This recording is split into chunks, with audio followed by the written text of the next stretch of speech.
Thank you, Steve. I've heard the same message 15 times. 15 times, is that all? The first time that I had an opportunity to meet my boss, Stanley Jaffe, and Marty Davis, who run Paramount, they had just signed me to a contract, and I had walked into Mr. Davis's office, and I met him actually for the first time because he did not negotiate the contract, and he was just gracious and shaking my hand, and I began to talk about getting new players, and he said, "You have enough players. We want to win now." And you know, I didn't have Magic Johnson at the time, so I felt a little bit vulnerable because I didn't know the situation that I was getting in. But I do understand it more than ever now. And, you know, when you talk about managing to win or managing to be successful, and there really are two, different spectrums here, coaching to win or coaching to be successful, somewhere in between that is what I want to try to convey to you tonight. I know most of you in this room have been in this business a long, long time, and you have been leading people for a long, long time. And I think every now and then somewhere, we really have to take a step back, at a moment when there's been a dramatic change, not only probably in this business or in your industry, but, just across this country. And with the spirit of that, to say to yourself, what can I do to help this team to go above and beyond? And I've always just used one concept when it came to coaching to win or coaching to be successful. You see, anybody can be successful. Anybody. Anybody. Everybody in this room is successful. And this company is successful. But there's usually only one winner. And so that's what we're talking about. And the difference between winning and success is one phrase with me, and what we talk about and try to teach and manage and construct every single day is the attitude of the people that work for you. And that's where it all starts. It starts simply with the attitude. And when I came to New York last year, and probably a lot of you may be wondering, what I'm doing here. Linda Robinson, got in touch with me about a month ago, and we started talking about this particular meeting. And she conveyed to me, she said, what we're looking for this particular talk is somebody who is light and has no message at all, and your players highly recommended you. So, and then I said, well, what kind of audience am I talking to that wants a light message, And when I came to New York last year and trying to convey this message of winning or just merely being successful, because all the players are successful personally, but it really is about, do you want to be part of a winner or do you merely want to be successful? And when I came here, the first person that I sought out was the former coach, John McLeod, who I played for in 1975 and 76, a good friend of mine. And I got to meet with him for a couple of hours, and John had been fired, from the job, and I had been hired. And so we sat down and we talked, and he talked to me about all of the, the trapdoors and the landmines and the pitfalls of coaching in New York and with the Knick organization, and the management problems because you're part of a big corporation and it is not a single owner team. And that there's constant, backstabbing and backbiting within the organization. He kept telling me all of these things. And after about 2 hours, he said to me, I want to leave you something because I know you're going to need it. I didn't have it, when I came here, so I was not prepared for it. And he had written out some messages, some pearls for me in 3 envelopes. And he said, Pat, when it gets tough, and it's going to get tough for you fast, anytime you get a little bit discouraged, just open up one of these envelopes, and they're numbered, and, there'll be a little something for you to be able to hang on to. And I can never forget my first weekend last year, after we had a great training camp and a great preseason. We were 6-2, and across the masthead of the New York Post for our opener down in Florida against Orlando and Miami, the Riley era begins. The expectation was 15 times. The expectation was a world championship. I mean, that's the only thing people in New York want. They do not come to the Garden to watch a game. They come to the Garden to see you win, period. And, my career and my contract in New York is based on whether or not I'm ahead by 10 points in the third quarter. I mean, it isn't even about winning anymore. It's tough at the Garden. But anyhow, we went down to Orlando, and we got beat the first night. We got beat the second night. I was hung an effigy in the paper. There's already time to talk about another coach. It's that kind of, histrionics that they have here in New York. And so I went to that first envelope, and I opened up the first envelope that John had given me.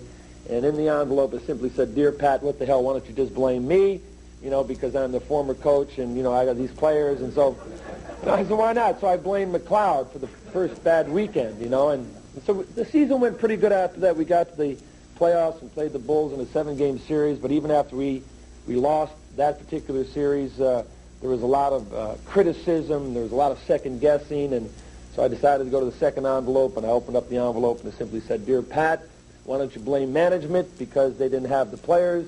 So I blamed management, and we went out and got a whole bunch of new players, and then recently, I don't know if anybody have been following the Knicks at all or following the NBA, but we lost 5 games out of 7 on the very last possession. Shots dropping with no time on the clock, with no chance to win. It was a very disheartening, discouraging time. And again, all of these particular people who love to just create this kind of environment about doubt began to crop up again. And so I went to the third envelope, and it simply said in the third envelope, "Dear Pat, it's about time for you to prepare 3 envelopes." So I don't know if anybody gave you any envelopes, Steve, but you better watch it, okay? Even though I've been a coach for 10 years, I really have. I've spent very little time in front of this kind of audience. It's usually, 12 giant men running around in their underwear all the time. And I guess probably before the next hour is over with, it's going to show. And I actually, when I got here tonight, and Linda met me out front, she said, "Do you want to come in, or do you?" I said, "No, let me find a little room somewhere where I can just sort of collect myself and think about how I was going to start." So I walked out here in the lobby, found a little room, and I walked into the room, and I was in there pacing back and forth and sort of mouthing what I was going to say. And finally, when it was time for me to come in, Linda walked in, and she said to me, "Do you do much public speaking?" And I said, "Yeah, I do a little public speaking along the way." And I was a little bit perplexed by her question. She said, "Well, do you ever get nervous when you speak?" And I said, "No." "Do I look nervous?" She said, "No, I just want to know why you're standing here in the ladies' room." So it's available now. But you know how coaches are, sometimes you get a little bit out of sync, They got to lead me around by the tie in New York. But teamwork is the essence of life, period. We talk a lot about teamwork. I have been involved in team sports for 30 years, and I know what it takes to be part of a great team. I know what teamwork is about. And the problem, I think, in society today, and the problem in business today, and the problem with families today, and the problem with anybody who is part of a group is that people look at teamwork and they hear this word and they don't believe in it, they don't know what it's about, they don't even talk about it. It's just a word, and it doesn't mean anything. And unless you can believe a little bit into the blue sky, or unless you have become just so cynical and jaded about all of this teamwork stuff, it simply is not going to happen for you. It's not going to happen. You will be successful. Anybody can be successful, but over a long period of time, you have to think about what it takes to be part of something that is significant. And that's the attitude that we talk about. That's the attitude that you have to teach, day in and day out. Now, all of you have, 12 to 14 or 11, whatever it is, players that are under you, and it is your responsibility as a coach or as a leader or as a manager to teach them this attitude, to teach them this philosophy, to teach them this plan, to teach them this pride, to repeat it day in and day out about what it is they're doing. They're not just selling information on construction projects. To me, the tools that have been supplied for you through this company and their ability to create an environment in which you and also the people who work for you can flourish is only half of the battle. You see, getting people to really believe in what it takes to be part of something significant is the difference between winning and success. They have to feel like what they do counts and what they do matters, and that it isn't just a job. It isn't something they could do when they just come in, punch the clock. I mean, that happens in a lot of different businesses. And, when you think about the things that have happened maybe to this company over the last 3 years, and I hear that maybe you've had 3 sort of down years. Well, welcome to the crowd. I mean, everybody in this country in the last 3 or 4 years have been down. I mean, every company that I've talked to they've always talked to me about it's been a bad time for us. It hasn't been really good. Sales are down, the morale is down. We have to get going. I mean, what are we going to do? I mean, one of the great books that I ever read, I read, it was by M. Scott Peck. It was called The Road Less Traveled. We had lost 4 out of 5 games back in the mid-'80s when I was with the Lakers, and I was walking through an airport, and I saw this book, and I picked it up, and I opened up the book, and on the very first page, the very first sentence is, life is difficult. Life is difficult. A very profound statement, because I was feeling a little bit miserable. Life is difficult. And to me, life is difficult is a statement, and also, at that particular time, I said, teamwork is the essence of life. That is also a very profound statement. It's the essence of life in sports, it's the essence of life in family, and it is the essence of life when it comes to business. And anybody who can't get behind that concept and look at it with its purity, the spirit of unity, and the spirit to be part of something together, the spirit of equality, the spirit of an attitude that everybody takes, the spirit of meshing or mental toughness, the spirit of we, the organization, the role that you play, and the fact that all of you have to become a kindred spirit to that philosophy, it ain't going to work. It is not going to work. The first message that I gave to the New York Knicks when I addressed them, and I didn't even explain the philosophy to them, I said, before I even talk to you about what we're going to try to do, you have to make a commitment to me and to the New York Knicks that you are either in or you're out, and there's no in between. And it's not a dictatorship. It is not being autocratic.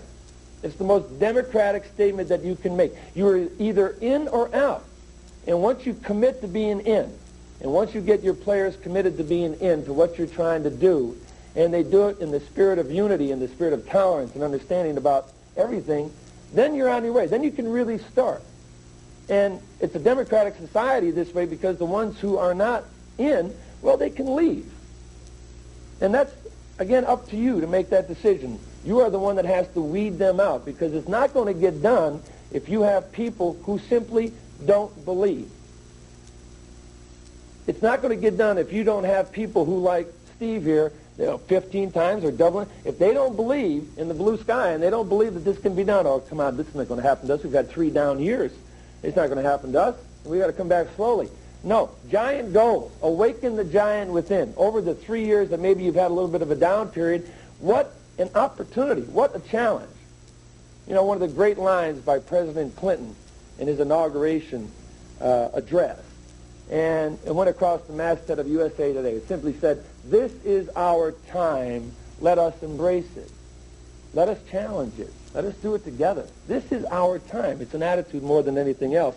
And when I read that book, The Road Less Traveled, M. Scott Peck said, life is difficult. And he went on in the first 2 or 3 paragraphs, and he talked about why life is difficult. That each and every single day of our life, when we wake up and we go out into life, whether it be as a basketball coach or regional manager or whatever it is that you do, is that there is going to be one big problem after another. And that is going to be difficult, and that is never easy. And that there are a lot of people out here who can't deal with problems, who don't want to deal with problems, who allow problems or down periods or losses or losing streaks or whatever it is to paralyze them, to sort of debilitate them, and to sort of get them out of what they're doing, to become somebody who is a pessimist.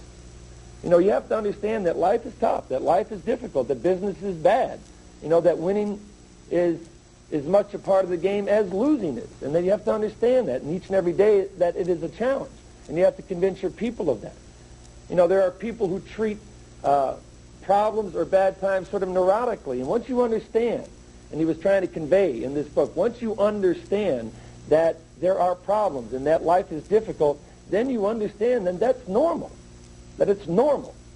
And that's the way it is. And it should never be something that will sort of debilitate and put you down. I mean, we went through these things in the 80s all the time. Every time we would lose a game or every time we'd have